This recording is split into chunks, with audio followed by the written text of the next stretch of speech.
Jadi, jangan sampai ketinggalan 24 website yang wajib diketahui operator sekolah nih, teman-teman. Oke, jadi mari kita bahas. Oke, bismillahirrahmanirrahim. Assalamualaikum warahmatullahi wabarakatuh. Balik lagi bersama saya Nurul Hadi Fauzi di channel Ngapakpedia. Oke, teman-teman. Jadi, kemarin saya sudah upload video tentang checklist operator sekolah sebelum rilis Dapodik tahun ajaran baru ya. Dan melanjutkan video ini mari kita bahas beberapa website yang teman-teman operator itu perlu ingat kembali. Jadi ke depan itu kita akan berkutat dengan web-web tersebut. Tadi sudah disepil ada 24 website minimal. Minimal 24 website yang harus kalian tahu. Ada tambahan tentunya, tapi itu berbeda-beda tiap sekolah dan tiap tingkat satuan pendidikan. Jadi, saya buatkan yang secara umum yang teman-teman pasti akan temui, gitu ya, teman-teman. Oke. Jadi, mari kita bahas 24 website wajib yang diketahui operator sekolah. Semua kebutuhan data, administrasi hingga prestasi pokoknya ada di sini ya. Jadi ini wajib, teman-teman. Ini yang minimal aja ada 24 website loh ya. Oke.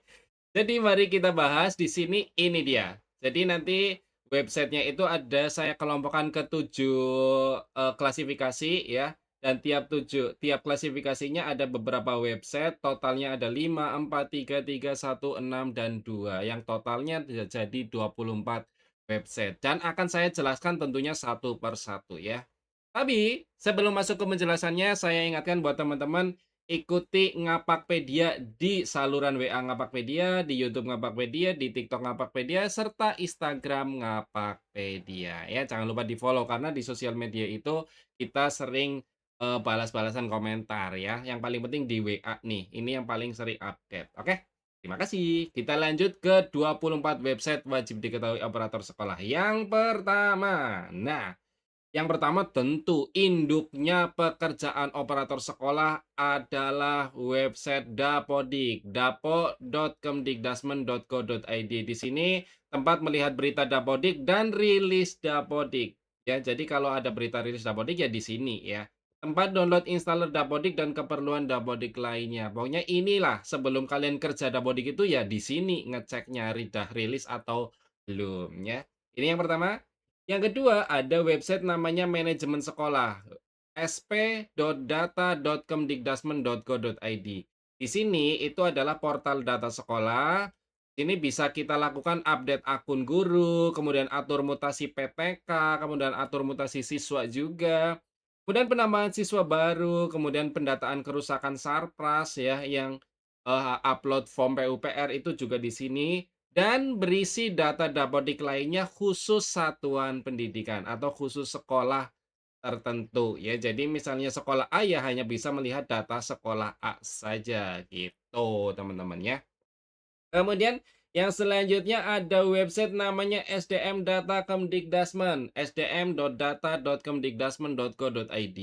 Ini untuk update akun Verval PD, Verval PTK, Verval SP oleh operator sekolah. Dan juga untuk akun operator yayasan. Serta kalian bisa melihat data admin satuan pendidikan lain.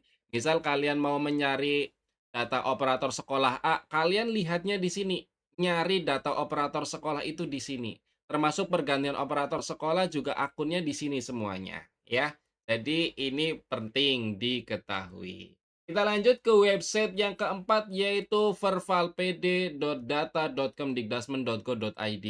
Ini yang paling sering kita berkutik ya, karena di sini itu kita memverifikasi dan memvalidasi data peserta didik seperti NIK, data kependudukan, dan perbaikan data siswa tentunya. Jadi kalau ada siswa yang datanya tidak valid, ya disinilah perbaikannya. Begitu.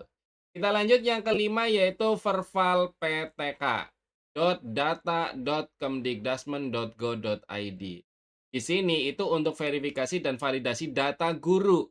Kalau PD berarti yang tadi murid, kalau PTK berarti guru serta tenaga kependidikan. Termasuk ini untuk melihat data NIK, NUPTK, dan perbaikan identitas PTK, serta untuk tambah PTK baru bagi sekolah swasta. Jadi kalau sekolah swasta mau nambah guru baru, yang belum terdata di Dapodik, ya di sini Verval PTK, tapi loginnya pakai akun yayasan, seperti itu. Jadi, untuk pendataan dan validasi ada 5 website. Kita lanjut ke klasifikasi yang kedua, yaitu pengelolaan keuangan. Yang pertama ada pip.kemdikdasmen.go.id. Di sini ya jelas kita digunakan untuk mengecek penerimaan hingga penyaluran bantuan dan konfirmasi data PIP. Jadi urusan PIP di sini nih ya. Ngusulinya lewat Dapodik tapi ngecek siapa yang dapat dan siapa yang sudah cair ya di sini gitu ya. Kemudian website yang kedua berkaitan dengan pengelolaan keuangan ya tentunya ada Arkas, arkas.kemdikdasmen.go.id ya. Jadi operator sekolah yang sekaligus bendahara BOSP biasanya download Arkas itu di web ini. Ini kalian umumnya ya gunakan untuk download aplikasi Arkas misalnya pindah laptop atau mau install ulang Arkas gitu teman-teman ya. Ini di sini websitenya. Kemudian yang ketiga dan keempat ini kebetulan kebuka semua ya. Ini ada portal BOSP, itu ternyata belum kejelas, belum saya masukkan ke sini ya. Jadi untuk Siplah, kita langsung ke Siplah aja. Siplah adalah platform pengadaan barang dan jasa sekolah menggunakan dana BOSP mitra resmi. Oh ternyata kehapus sepertinya teman-teman ya. Kemudian saya jelaskan dulu yang portal BOSP ini ya, di sini ya, bosp.kemdikdasmen.go.id. Ini untuk informasi penyaluran BOS teman-teman ya. Ini ada 4 tapi di sini saya salah slide karena kelewat sepertinya slide-nya kehapus atau gimana ya, mohon maaf ya. Jadi portal BOSP, bosp.kemdikdasmen.go.id itu untuk mengecek penyaluran dana BOS sekolah kalian, serta mengecek apakah laporan kalian sudah masuk atau belum, seperti itu ya. Kita lanjut ke klasifikasi guru dan tenaga kependidikan. Nah, di sini itu ada website yang pertama, nah ini nih, website yang paling bikin gundah gulana teman-teman operator, yaitu info.gtk.kemdikdasmen.go.id ya. Jadi di sini itu menampilkan hasil validasi data guru ya, yang status tunjangan atau sertifikasinya itu nanti valid atau tidak, cair atau tidak. Nah, ini nih yang paling repot nih ya. Sebenarnya ini harusnya diketahui PTK masing-masing, tapi ya operator wajib tahu ya, seperti itu. Kemudian website yang kedua berkaitan dengan, guru dan tenaga pendidikan adalah SIM-PKB, ya. Jadi di sini ada portal.simpkb.id, itu adalah untuk pengembangan kompetensi guru seperti pelatihan, kombel, kemudian PPG nih yang paling sering adalah digunakan untuk melihat undangan PPG, serta berbagai layanan GTK lainnya. Kalian bisa buka aja di SIM-PKB ini, nanti banyak menu di situ. Ini juga kalian harus tahu dan guru-guru baru itu wajib aktivasi SIM PKB agar nanti bisa diundang PPG. Begitu?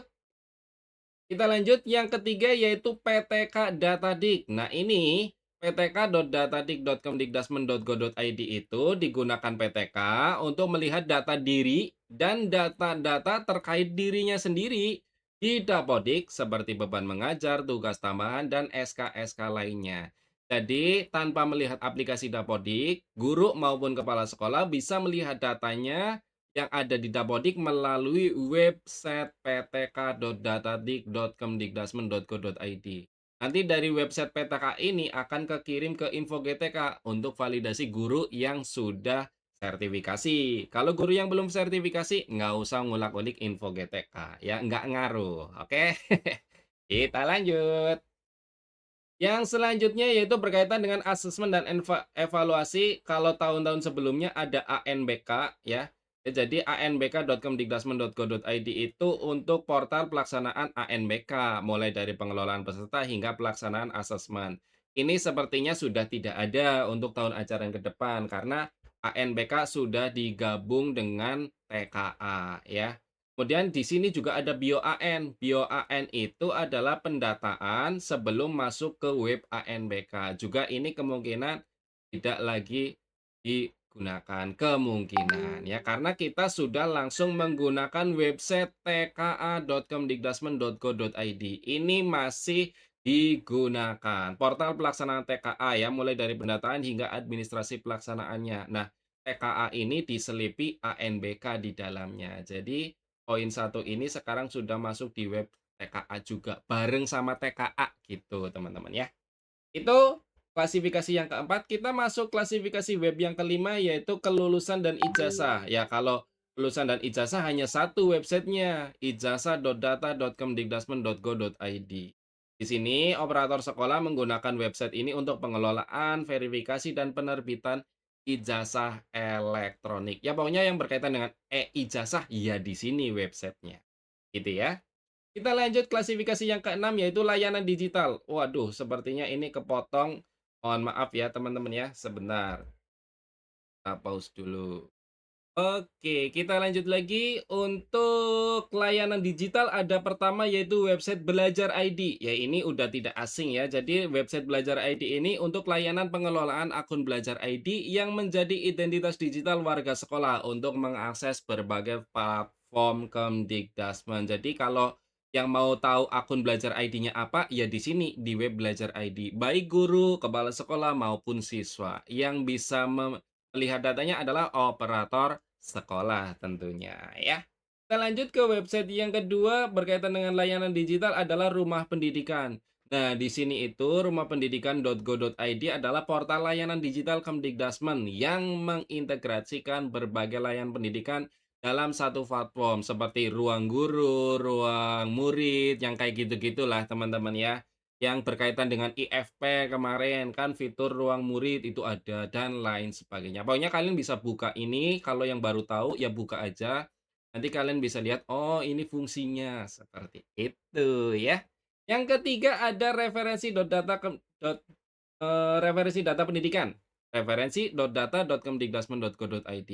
Ini ya jarang banget diakses, tapi sebenarnya ini adalah untuk menampilkan data referensi resmi seperti sekolah, kemudian wilayahnya, kemudian kurikulumnya, kemudian data referensi pendidikan lainnya, seperti gambarnya, dan lain sebagainya. Pokoknya banyak ya, seperti yayasannya, SK izin operasionalnya, gitu-gitu teman-teman. Bisa kalian cek aja di sini, di data referensi Pendikdasmen.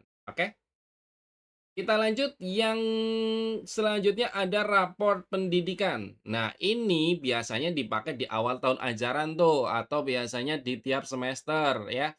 Itu kita bisa butuh raport pendidikan untuk menyusun RKT dan RKAS. Nah, ini raport pendidikan ini di-download di sini di website raport pendidikan. Nah, ini untuk menampilkan capaian mutu pendidikan sekolah berdasarkan berbagai indikator nasional sebagai dasar evaluasi dan perencanaan. Jadi, raport pendidikan ini hasil dari inputan Dapodik, hasil dari TKA, gitu-gitu teman-teman, yang nanti menjadi sebuah raport untuk sekolah kalian. Dan dijadikan evaluasi untuk tahun berikutnya, apa yang harus diperbaiki dan apa yang harus dipertahankan. Begitu?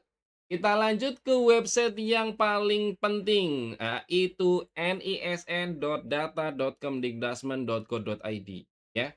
Jadi ini juga harus teman-teman pahami, ini digunakan untuk mengecek dan mencari NISN siswa dan termasuk juga untuk cetak NISN. Jadi kalau siswanya belum punya NISN, silakan dicek apakah di sini sudah ada datanya atau belum gitu.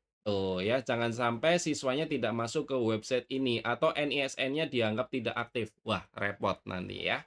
Jadi ini untuk ngecek data NISN siswa. Kita lanjut yang terakhir yaitu ult.kemdikdasmen.go.id. Ini ya sering banget teman-teman itu eh, tidak paham, teman-teman operator tentunya ya, bahwa kalian kalau sudah mentok ketika menemukan masalah, baik itu untuk masalah guru, sekolah, dan lain sebagainya, kalian bisa mengadu ke web ult.kemdikdasmen.go.id di hari kerja, jam kerja. Kalau yang sering nanya atau WA ke saya, pasti saya sering jawab, "Tanya ULT Kemdikdasmen," gitu. Karena di situ pusat informasi Kemdikdasmen, teman-teman. Kalau mau ngadu, curhat juga bisa di situ ya. Oke. Itu 6 poin layanan digital yang perlu teman-teman tahu. Kemudian yang selanjutnya adalah berkaitan dengan prestasi dan ajang talenta. Ya, yang lagi rame sekarang yaitu ada OSN ya. Websitenya adalah anbk.kemdikdasmen.go.id/osnk ya. Digunakan oleh operator sekolah dan panitia untuk administrasi pelaksanaan OSN ya. Kemudian yang selanjutnya ada portal ajang prestasi, ya, websitenya pusatprestasi nasional.kemdikbudristek.go.id. Ini untuk akses berbagai ajang talenta nasional seperti FLS 2N, FLS 3N, O2SN, KOSN, LKS SMK, dan lainnya sebagainya. Ya, ini seperti OSN juga. Begitu, ya, jadi pusatnya di sini nih. Kalian bisa lihat di sini, ya.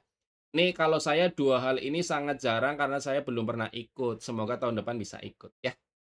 Oke? Nah, sudah.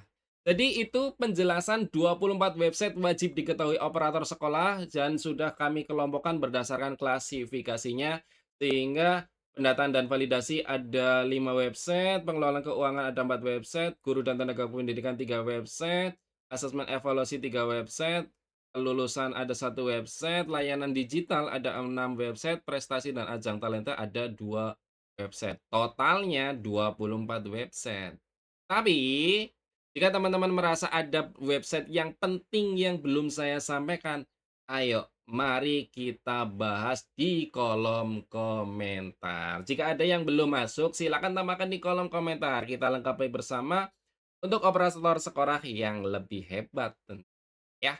Terima kasih sudah end of slide. Semoga video ini bermanfaat buat teman-teman semuanya. Semangat terus, OPS hebat, data kuat, pendidikan tentunya bermartabat. Saya akhiri, salam satu nusa, salam satu bangsa, salam satu bahasa, salam satu data. Salam terakhir, salam Ngapakpedia. Wassalamualaikum warahmatullahi wabarakatuh. Terima kasih.